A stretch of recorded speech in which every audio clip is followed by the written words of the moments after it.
Hoy iniciamos con un tema de ginecología de la mayor importancia. Síndrome del ovario poliquístico. Pero no en uno, sino en 2 programas especiales, pues hoy transmitiremos la primera parte y el próximo lunes la segunda, en los que se abordarán los mitos, las verdades y los tratamientos alrededor de este padecimiento, con todo lo que ha preparado para ustedes el doctor Óscar Vázquez Valadez, ginecólogo especialista del Centro de Especialidades Médicas del Sureste. Háganos todas sus preguntas y comentarios a través de Facebook. Doctor, muchísimo gusto, muchas gracias por haber aceptado de nuevo la invitación para estar aquí con nosotros. Muchas gracias. El doctor es médico especialista en ginecología y obstetricia, es egresado de la Universidad Nacional Autónoma de México, en donde tuvo este posgrado. Él es egresado también la carrera de médico cirujano, me adelanté, de médico cirujano por parte del Instituto Politécnico Nacional.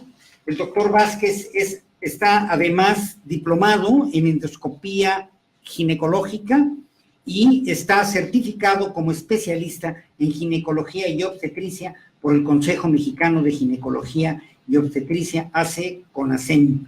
Esto desde el 2016. Es correcto. Muy bien, doctor. Bueno, pues vamos a entrar de lleno a nuestro tema, que es tan vasto, tiene tanta información y tiene tanta importancia, particularmente pues para todos, para padres de familia, para las madres de familia, pero especialmente para las mujeres. Las mujeres, nos decía usted cuando lo preparábamos, en edad fértil, pero también por todas las consecuencias que tiene a lo largo de su vida, ¿verdad? Es correcto. Pero bien, ¿qué es precisamente esto del síndrome de ovario poliquístico? Muy bien, esta patología se caracteriza por tener una gran complejidad al momento de poderlo diagnosticar, detectar y tratar. Su definición propiamente dicha en la norma oficial mexicana vigente menciona que es un desorden hormonal, principalmente de los andrógenos, que va acompañado de una disfunción ovulatoria y alteraciones morfológicas en la forma de 1 o de 2 ovarios. Esto puede ser que suceda en uno unilateral o en los 2. O bilateral, es correcto. Ahora, dentro de la definición, recientemente se agregó que está asociado a varias alteraciones metabólicas, principalmente algo que a lo mejor a los amigos del auditorio les reconoce este término, resistencia a la insulina, y un término desgraciadamente muy conocido en nuestra población, que es la obesidad. Entonces podemos ver que la definición abarca un complejo multifactorial, el cual está asociado a una función alterada de las hormonas que provoca toda una serie de trastornos que se va a ver reflejado en diferentes áreas clínicas de la paciente. Con razón, tenemos que darle 2 programas a este tema, porque correcto. Simplemente con esta definición y con los 2 temas, el de obesidad y el de la diabetes asociado a esta condición, sin lugar a dudas es de muchísimo interés para toda la población. Así es. Bueno, ¿qué te parece que hablamos de historia? Por favor. Porque muchas veces las pacientes nos comentan en el consultorio que ya fueron vistas 1, 2, 3 o hasta 4 veces por 4 médicos diferentes. Casualmente, vemos que el diagnóstico de ovario poliquístico es muy frecuente en las consultas de primera vez, tanto institucionales como particulares. Son pacientes que ya vienen incluso con tratamientos hormonales instaurados, anticonceptivos que están funcionando por más de 2 o 3 meses, que ya tienen una serie de estudios, pero que no entienden y nadie le ha explicado para qué o cuál es el fin de cada estudio. Entonces son pacientes que traen un problema, 2 o 3 problemas, y que ya están fatigadas precisamente de andar penando y que no se les pueda dar una explicación de qué es lo que tiene, claro, si se quita o no se quita y cómo van a ver beneficios a lo largo de su vida. Entonces, este síndrome, porque es un síndrome, es causado por presenta diferentes signos y síntomas que genera un abanico de posibilidades en cuanto a las presentaciones clínicas que tiene la paciente. O sea, una paciente no va a llegar con una causa en común a otras 5. Pueden ser hasta 5 diferentes. La primera vez fue descrito y ya detectado en 1935 por Steen y Leventhal. El artículo de esa vez fue la amenorrea asociada a ovarios poliquísticos de la revista americana del Journal de Obstetricia y Ginecología. Ahí por primera vez estos autores se atrevieron a dar una clasificación y un nombre a este conjunto de signos y síntomas que ellos ya veían asociados a trastornos de la menstruación.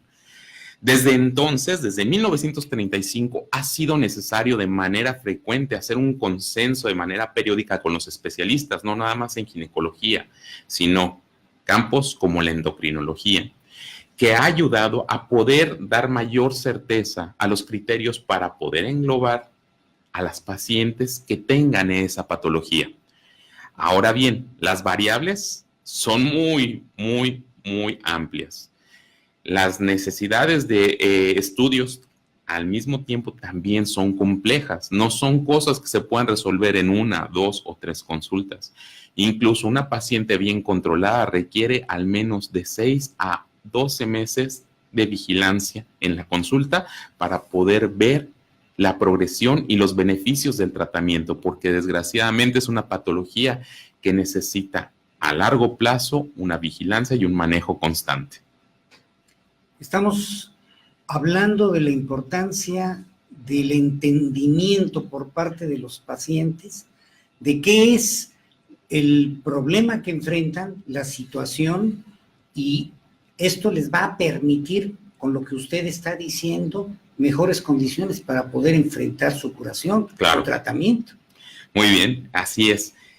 Vemos que en 1990, en Estados Unidos, se reúnen los expertos de los Institutos Nacionales de Salud y definen al síndrome de ovario poliquístico como hiperandrogenismo clínico o bioquímico, y que se presenta una condición que se llama oligo o anovulación.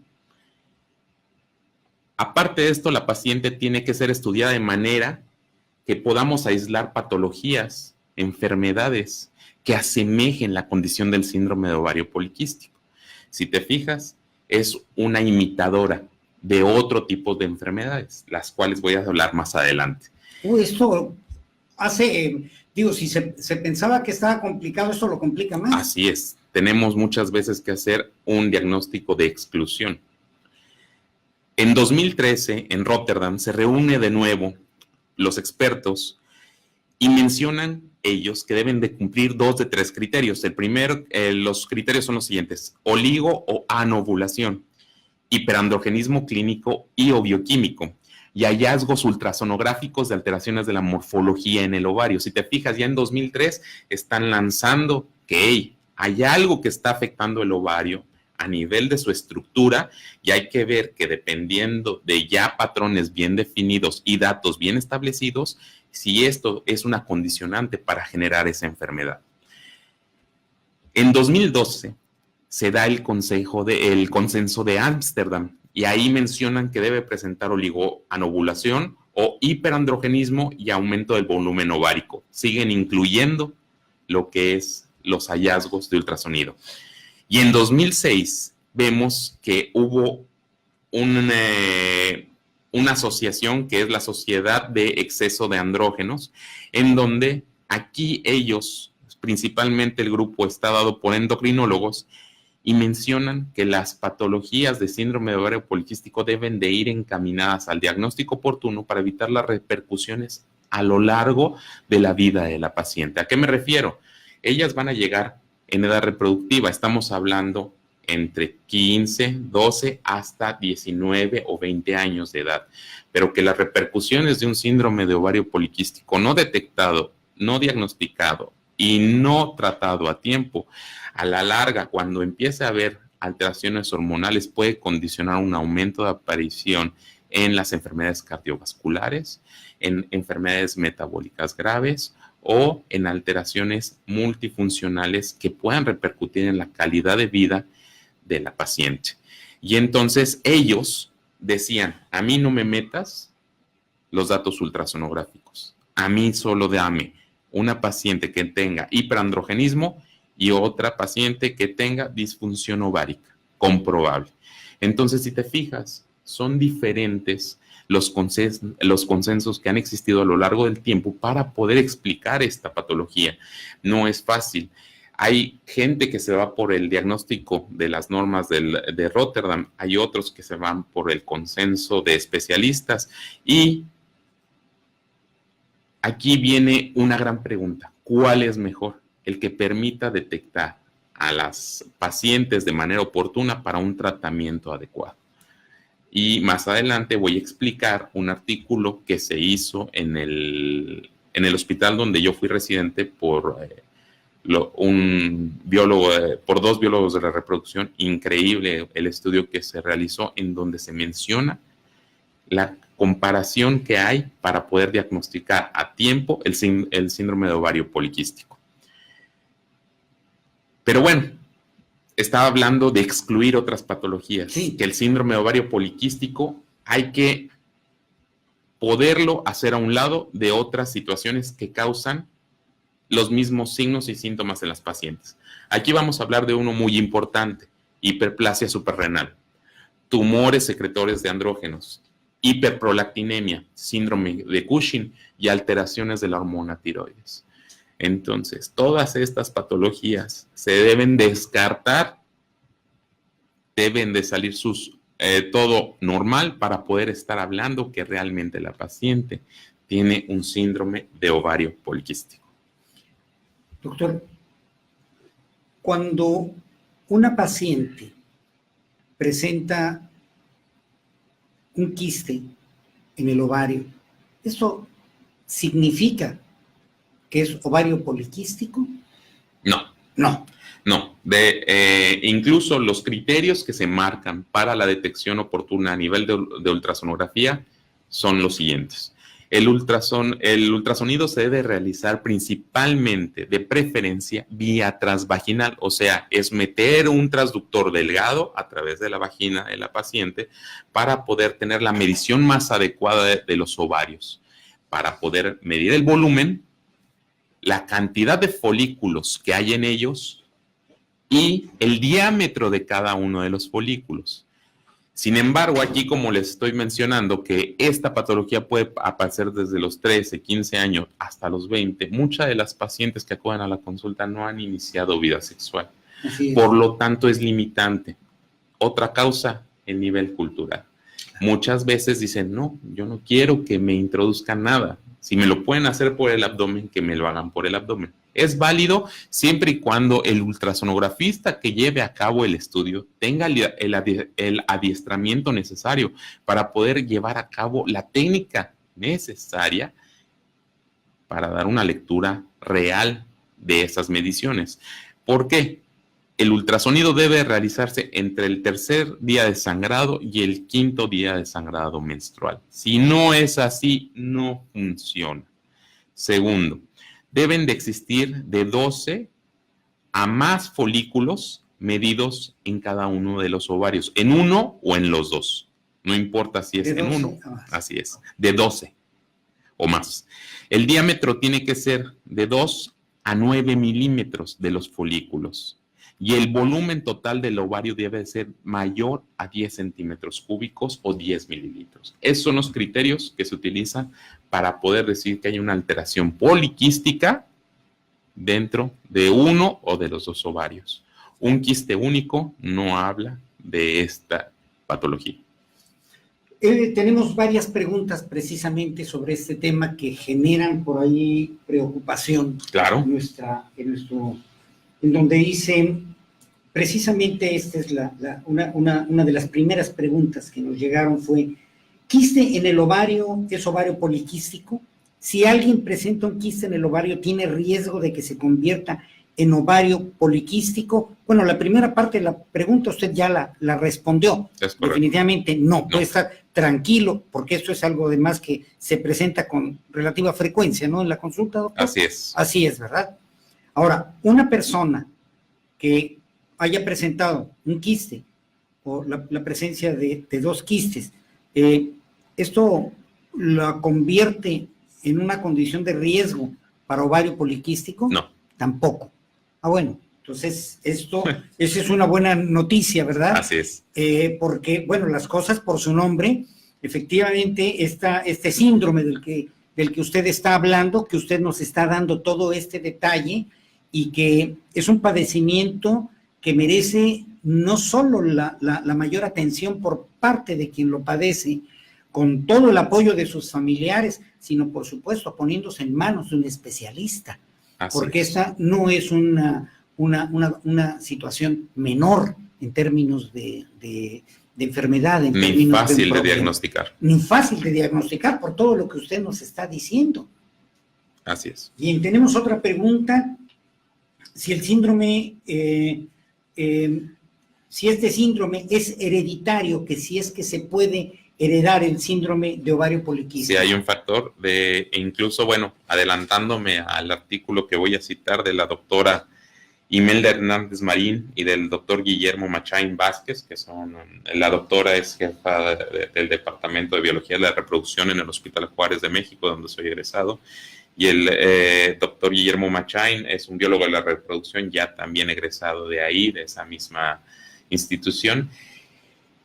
Llevaron a cabo dentro de las conclusiones de un artículo publicado en el 2014 que lo mencionan, que lo llamaron Rotterdam 2003, criterio vigente para el diagnóstico de síndrome de ovario poliquístico en población adolescente del Hospital Juárez de México, vieron que en más del 50% de las pacientes que entraron a ese estudio, que fue un total de 62, tenían antecedentes de que la mamá había padecido las características similares a las que ellas estaban presentando y motivo por el cual iban a consultar al hospital. De ahí también la importancia de que si alguien en la familia presenta una situación de ovario poliquístico diagnosticado, bueno, pues también los hijos deben de checarse, como el caso de todas las demás enfermedades, ¿no? La diabetes, obesidad, la obesidad, este tipo de... Y una pregunta, tenemos una buena cantidad, las iremos manejando a lo largo del programa. ¿Cuál es la frontera entre un quiste en un ovario y un ovario poliquístico? Tiene que ver un poco con la pregunta anterior. ¿Cuándo es algo que puede ser solucionado fácil y cuándo es algo grave? Voy a poner el siguiente ejemplo para que quede de manera más clara para todos nuestros amigos del auditorio. Quiero que si hablamos de un quiste único, se imaginen un ramillete de uvas. Y entonces una sola de esa fruta, de esa uva, va a empezar a crecer en exceso. Se empieza a hinchar, a hinchar, a hinchar, a hinchar, a hinchar, y todas las demás están normales. Ese es un quiste único, esa es la analogía que quiero hacer de un quiste único. Claro. En el ovario poliquístico no es necesario que crezca mucho en tamaño, pero sí una gran cantidad de uvas va a crecer alrededor de todo el ramillete. Entonces, aquí hace un reforzamiento mayor a la explicación que di de los criterios de ultrasonido, que tienen que ser 12 o más que se presentan de un diámetro entre 2 a 9, o un volumen mayor del ovario a 10 centímetros cúbicos, porque incluso los tratamientos van encaminados a eso. Bien. La persona que en un momento dado tiene algún padecimiento, tiene algún síntoma que le pudiera preocupar, tenemos algunas preguntas al respecto, en donde nos dicen ¿Cuáles son los síntomas? ¿Qué es lo que en un momento dado nos puede alertar o señalar o indicar que estamos en una condición de probable, de posible ovario poliquístico? Bueno, aquí estamos hablando de algo que debe quedar claro para todos. Todos somos individuos únicos. Claro. Para mí, tal vez para lo que para mí y mi organismo sea normal, para ti no lo es. Así es. Lo mismo pasa en las mujeres. Lo que es normal para una, para otra es diferente, para otra es menos, para otra es más. Entonces, la medicina tiene la característica de hacer promedios que se presenta de manera más frecuente en la población para poder considerarlo normal. Sin embargo, tenemos que utilizar el criterio médico individualizado a cada paciente para poder determinar si hay algo que no está bien o que está funcionando de una manera normal. Vamos a encontrar que la principal causa por la cual una paciente joven menor a 20 años va a vernos con esta preocupación es porque de repente, después de 2 o 3 meses, dejan de menstruar. Ellas van preocupadas, incluso acuden con la mamá o con los papás. Doctor, mi hija no ve la menstruación desde hace 3 meses. Aquí quiero que quede algo claro para todas las amigas del auditorio. Ante la ley nosotros tenemos que proteger la confidencialidad de los datos de las pacientes. Así es. Pero también nosotros estamos obligados a descartar siempre un embarazo. No es porque no le creamos a los papás, no es porque no le creamos a la paciente, no es porque no le creamos a la chica de 13 años que viene diciéndome no tengo menstruación desde hace 3 meses. Todos los médicos que estamos vigentes y certificados sabemos que cualquier paciente en edad fértil, la primera prueba que se hace es la de embarazo, porque ese es un criterio que debemos nosotros documentar ante la ley para poder iniciar el diagnóstico y el tratamiento. Entonces, te repito, ellas llegan, yo no estoy menstruando. Otra causa, a eso se le llama amenorrea, no ven la menstruación. Otra causa es porque, doctor, normalmente yo me gastaba 4 días tenía en mi sangrado y en esos 4 días, el día que más sangraba, que era el primero, nada más utilizaba medio paquete y ahorita me está aumentando mucho la cantidad. Bueno, para esto existe una definición que se llama hipermenorrea, que es el aumento del sangrado menstrual mayor a 80 mililitros. Otro caso, no, pues yo sí veo mis sangrados cada mes, pero de repente empieza a bajar mucho la cantidad al grado de ser manchados. Hipomenorrea, disminución del sangrado menstrual menor a 30 mililitros. ¿Sabe qué, doctor? Yo lo veía cuando empecé a menstruar a los 13 años, a mí me duraba 5 días, pero ahorita que tengo 15 años, ya nada más me dura 2. Aquí tenemos oligomenorrea, duración del sangrado menstrual menor a 3 días. Opsomenorrea, ¿sabe qué, doctor? Yo no me tardo 1 mes en que me baje. A mí me tarda 2 meses, pero cada 2 meses me baje. Bueno, eso es opsomenorrea. Ciclos menstruales mayor a 35 días. Si te fijas, estamos hablando de algo que se le llama trastorno menstrual. ¿Qué es? ¿Qué alteración percibe la paciente que a partir de que empezó la menstruación ya no lo está viendo normal para ella, no Así para es. las demás? Así Entonces, la tarea del clínico es poder clasificar ese trastorno dentro del abanico que te acabo de mencionar de definiciones, para poder decir, en efecto, tienes un trastorno de la menstruación que es tal, y a partir de esto yo voy a empezar a desglosar los estudios que necesito para poder determinar qué está pasando en tu organismo, que está alterando tus hormonas y por ende la función del ovario. Ante un cambio en lo ordinario, lo común, hay que acudir con el especialista. Así es. Cuidado con los tés, cuidado con las recomendaciones de las vecinas, cuidado con lo que yo creo que podría en un momento dado ser, porque quizás se estaría desperdiciando la oportunidad de una detección oportuna de algún problema. Es correcto, y se puede estar agravando, en vez de mejorar, empeorar la molestia por la cual la paciente está buscando la consulta.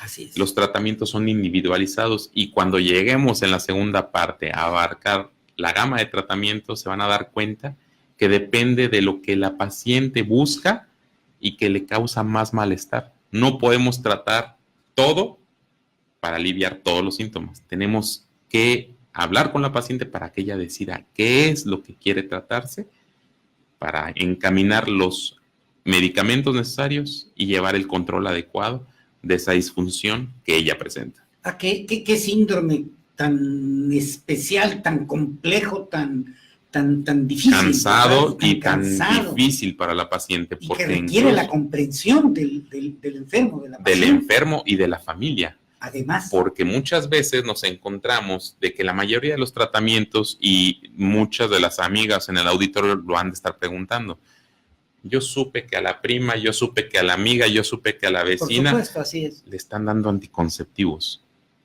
¿Es porque ya empezó a tener vida sexual? No. Hay anticonceptivos que los especialistas utilizamos para hacer una regulación de las disfunciones ováricas en algunas pacientes. Pero ya ves todo lo que envuelve el que una jovencita de 13, 15 años utilice esos medicamentos. Incluso, ¿qué les recomendamos nosotros en la consulta? Llévalo en un pastillero, no lo lleves en la caja. Así es. Porque se presta a malas interpretaciones y cosas que pueden estigmatizar a la paciente y a su familia. Entonces, si nosotros dejamos claro a los padres y a la paciente de lo que le vamos a dar y el por qué, en ellos no debe caber la duda, ni siquiera preocuparse porque la paciente esté utilizando anticonceptivos. Tenemos aquí algunas preguntas, claro. Doctor, para antes de pasar al siguiente punto. Tiene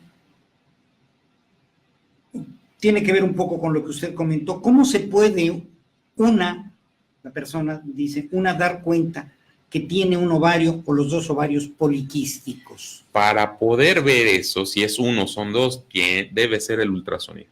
Es la única manera. Pero antes hay que acudir con el especialista. Podemos sospecharlo y lo vamos a abordar más adelante cuando les explique cómo se hace la primera consulta en una paciente que se está sospechando de ovario poliquístico.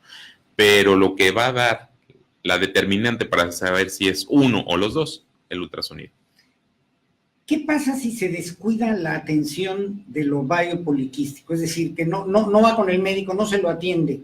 ¿Qué consecuencias puede haber o puede tener la paciente que pues deja que el ovario poliquístico avance por negligencia, por desconocimiento, por la razón que fuera? Bueno, pues aquí era lo que te comentaba del consenso que hicieron la Asociación de Exceso de Andrógenos, que vieron que la repercusión era tan importante que empezaron a ver que arriba del 50% de las pacientes no tratadas empezaban con trastornos cardiovasculares, con trastornos de diabetes mellitus, hipertensión arterial a edades más tempranas.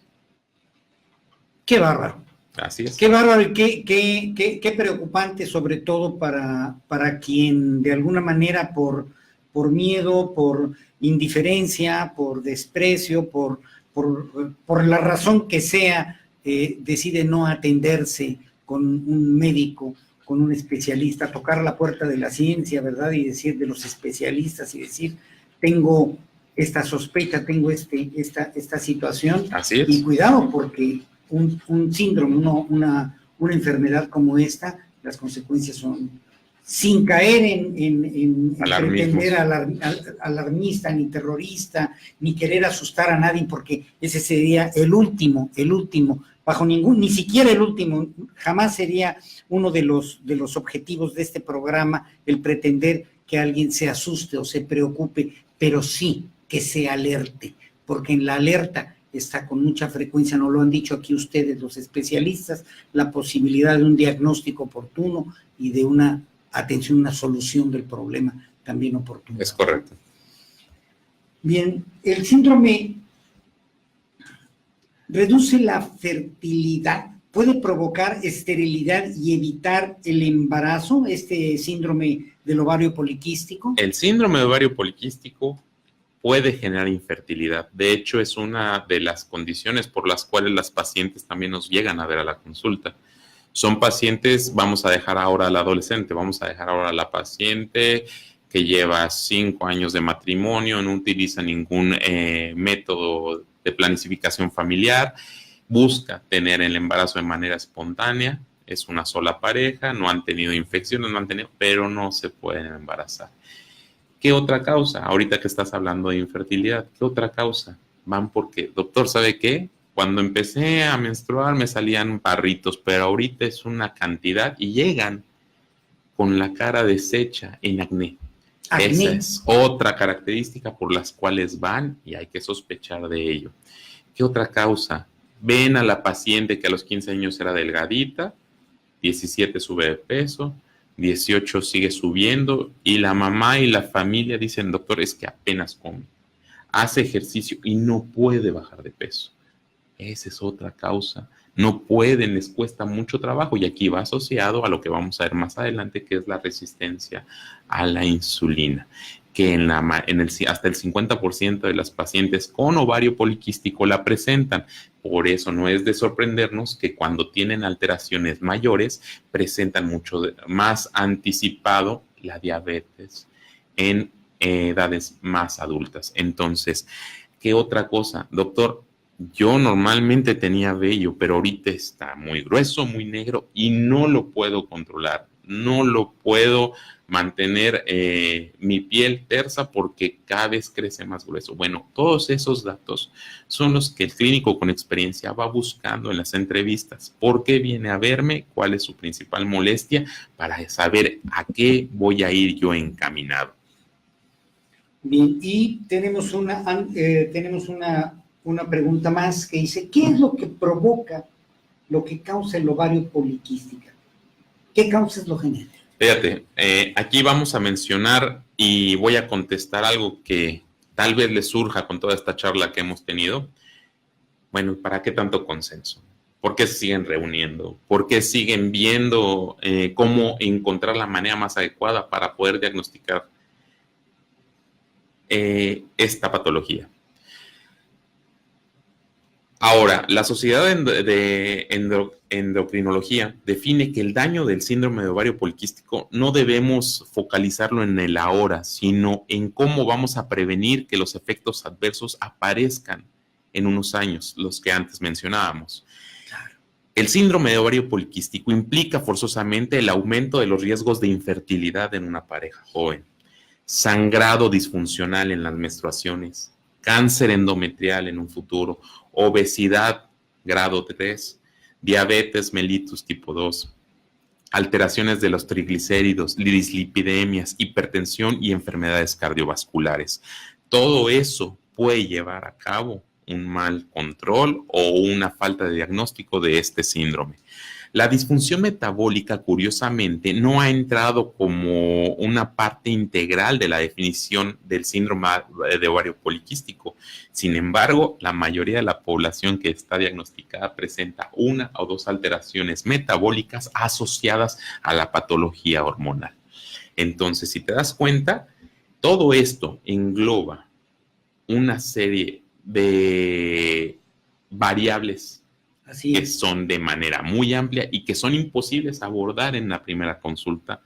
Nosotros tenemos que empezar a hacer un cribado, tenemos que empezar a hacer un tamizaje, primero excluyendo lo que puede parecer la enfermedad, luego buscando alteraciones morfológicas y al mismo tiempo empezar a buscar alteraciones bioquímicas en sangre periférica que nos puedan traducir de que está presentándose esta enfermedad. Permítame hacer nada más un recordatorio a nuestros amigos y a nuestras amigas antes de continuar con este tema tan fuerte, tan importante y que además este tipo de de situaciones son claves para que las personas comprendan, entiendan y puedan justamente dimensionar adecuadamente qué es lo que están enfrentando. Porque el desconocimiento, la ignorancia, que es el ignorar lo que se está enfrentando, es algo que encadena a cualquier persona y no le permite poder justamente defenderse, ¿verdad? Así o hacerle es. frente a una situación. Bien, solamente para recordarle a todos nuestros amigos y amigas que nos acompañan que estamos transmitiendo en vivo desde radionyucatanfm.com.mx, radio sobre internet. Síganos en Facebook, en la página del mismo nombre, o en el hospital CEM, Centro de Especialidades Médicas del Sureste, en Facebook. Continuamos con nuestro síndrome del ovario poliquístico con nuestro especialista, el doctor Óscar Vázquez Valadez, ginecólogo del Centro de Especialidades Médicas del Sureste. Háganos sus preguntas a través del Facebook. Bien, doctor.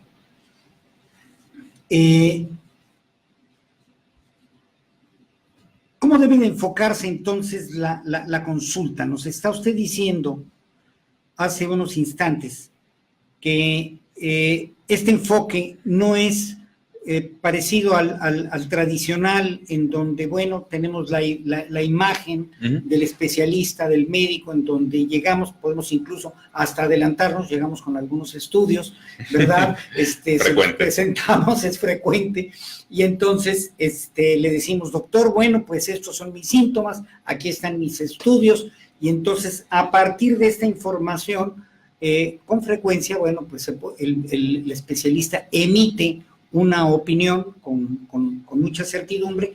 Si observa algún pequeño hueco vacío de información, bueno, pues la recomienda que se haga, pero de alguna manera es como nos atendemos.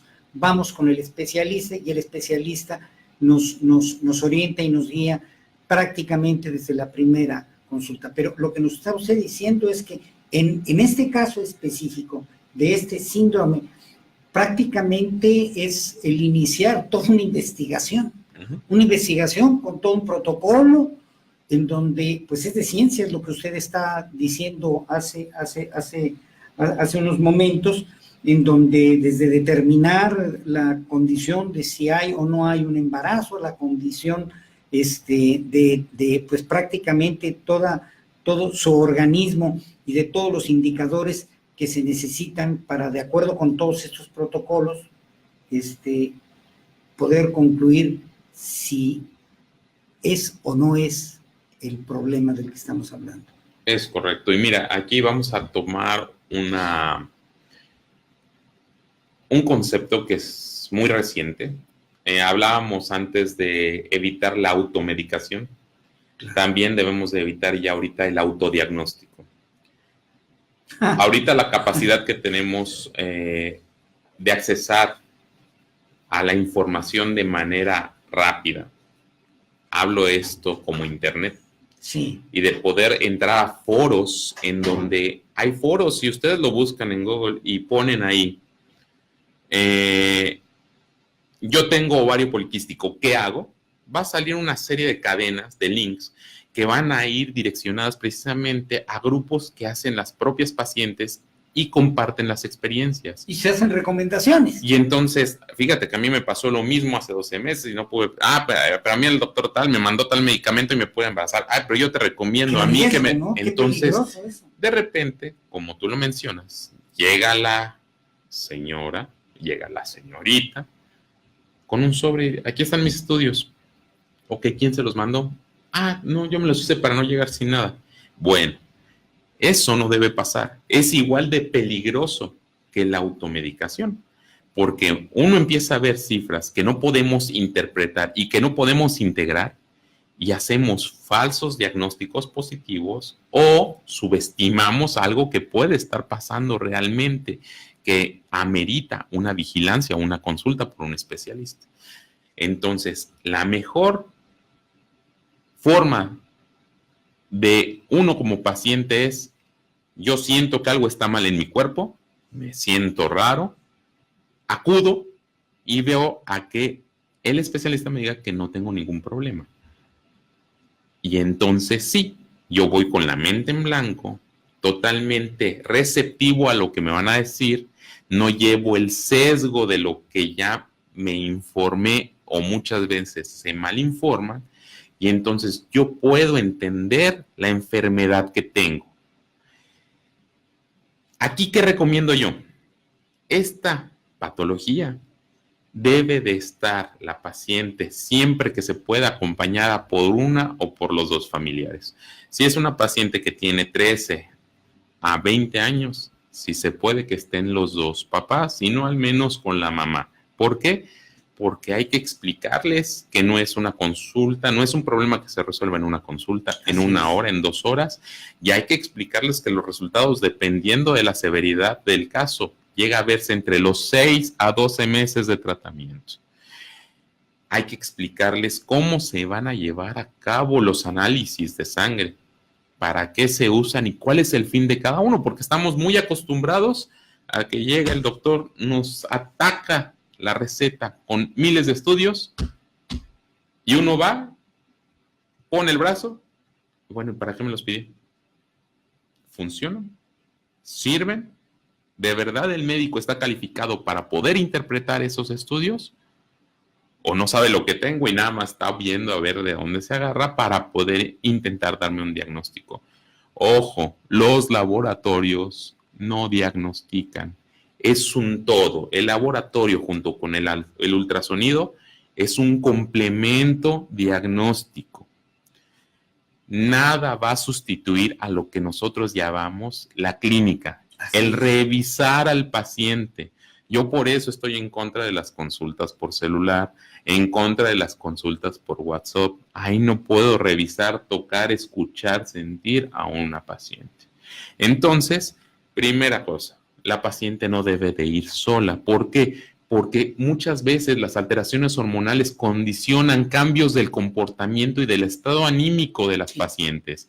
Pueden llegar agresivas o pueden llegar totalmente deprimidas. Tal es el caso de las pacientes que llegan muy frágiles en estado emocional porque no pueden embarazarse. Una mujer que no se puede embarazar es destrozarle gran parte de una esfera muy importante dentro del rol que tiene en la sociedad, y que lo primero que piensa es: yo tengo la culpa. Así es. Entonces tenemos que darle el soporte y muchas veces acudir a consulta con psicología o psiquiatría, dependiendo del caso, para poder llevar a cabo el tratamiento conjunto. Es una patología que forzosamente necesitamos la asesoría de un nutriólogo, porque estamos hablando de obesidad, claro. Estamos hablando de diabetes mellitus, estamos hablando de síndromes metabólicos. Trabajo en equipo. Exacto. La piedra angular, no quiero hablar que en el ovario poliquístico hay una piedra angular, sino que va a haber diferentes directrices que nos van a ayudar a equilibrar a la paciente para que llegue a un estado de bienestar adecuado que le permita una vida lo más semejante a la normalidad. Y la alimentación es una de esas directrices. La actividad física es otra de esas directrices. La actividad física que funcione, realizada 3 veces a la semana como mínimo y no menos de 45 minutos. Cualquier ejercicio que sea menos de esos días y menos de ese tiempo no va a funcionar. Entonces, ¿qué vamos a hacer? Atención, mujeres, escuchen bien. Hay que revisarles todo su cuerpo.